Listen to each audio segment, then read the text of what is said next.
उत्तर प्रदेश विधानसभा चुनाव में बीजेपी की जीत का सबसे ज्यादा फौरी असर सूबे के बूचड़खानों पर नजर आ रहा है। सरकार ने अवैध बूचड़खानों और मीट की दुकानों के खिलाफ मोर्चा खोल दिया है। यूपी की कुल आबादी तकरीबन 20 करोड़ है। साथ ही यूपी देश का सबसे बड़ा मीट एक्सपोर्टर भी है। यूपी के 41 बूचड़खानों के पास अपेड़ा का लाइसेंस है। यूपी को इस कारोबार से हर साल करीब 11,000 करोड़ रुपए की कमाई होती है। बहरहाल यूपी में प्रशासन की ओर से अवैध बूचड़खानों को सील कराने के बाद अब मांस कारोबारी और कुरैशी समुदाय के लोगों के पास ना तो काम है और ना ही पैसा। वहीं इसकी मार चिकन मटन शॉप से लेकर होटलों और रेस्टोरेंट पर भी पड़ी है। मोहम्मद फरमान कहते हैं कि मेरी दुकान पिछले 8 दिनों से बंद है। मेरे 5 छोटे भाई हैं। मैं परिवार में सबसे बड़ा हूँ। कोई दूसरा काम आता नहीं है। पिछले 10 सालों से यह काम कर रहा हूँ। यही खाना कमाना है। आपका नाम? मोहम्मद फरमान। तो इस तरह के आदेश के बाद आपके भी दुकान पे कुछ फर्क पड़ा है? क्या हुआ है? भाई मेरी दुकान ही बंद है, 8 दिन हो गया दुकान। किस चीज की दुकान करते थे? ये मेरी मीट की दुकान। मीट की दुकान करते थे। मेरी दुकान 8 दिन हो गए बंद हुए भाई। बंद हुए? छोटे छोटे भाई है, 5 भाई है मेरे, छोटे छोटे भाई है।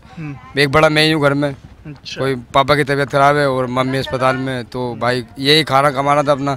14 के मेरे ख्याल से 10 साल हो गए मुझे ये काम करते, और कोई काम भी नहीं आता जो दूसरा काम भी कर लेता। दूसरा काम आता तो मैं उसको काम भी कर लेता। ना नोटिस आया ना कुछ आया। जो नोटिस आया था भाई यहाँ तुम्हारे 15 दिन बाद 10 दिन बाद तुम्हारी दुकान बंद होगी, या लाइसेंस बना लो अपने, अप्लाई कर लो किसी चीज़ की भी। कोई बताया नहीं, ना कोई ऐसा कुछ दिया, बस आके दुकान बंद करा दी बस, कि बस जो भी है दुकान बंद कर दो अपनी। कोई ना दुकान किसी की खुलेगी। और जब हमने वैसे दुकान खोलना भी चाहा तो उनको सब पे लट बजेगा, दुकान खोलोगे तो वैसे भी तो डंडा बजेगा। हमने उनसे पूछा कि भाई कोई बात तो बताओ कि किस वजह बंद हो रहा है। कोई वजह नहीं है। बस आए और बोले दुकानें बंद करो, जो माल पड़ा था अपने बंद करो। मैंने कहा ये माल को हटा लेने दो। उसके बाद बोले नहीं नहीं कोई बात नहीं सुनना है, बिल्कुल बंद कर दो और ये माल सब इसी में पड़ा रहने दो। दोबारा हम लोगों ने निकालने की भी कोशिश की, फिर भी पुलिस वाले आ गए। वे क्या कर रहे हो? मैंने कहा सर अब निकालने बोले नहीं। उसी के अंदर सारा माल बंद रहा। उल्टा सीधा रात में अपने हम लोगों ने किसी ने तो दुकान भी खाली कर दी। कई लोगों ने क्या करें, मजबूरी, कोई काम तो है नहीं। अब मारे घूम रहे हैं, छोटे छोटे बच्चे हैं, क्या करें। वहीं योगी सरकार के फरमान के बाद बूचड़खानों पर लगे बैन की वजह से कानपुर शहर में चमड़े का कारोबार भी बंद होने की कगार पर पहुंच चुका है। जिस तरह से बूचड़खानों पर कार्रवाई की जा रही है, इससे चमड़ा कारोबारी पूरी तरह से बर्बादी की कगार पर पहुंच चुका है।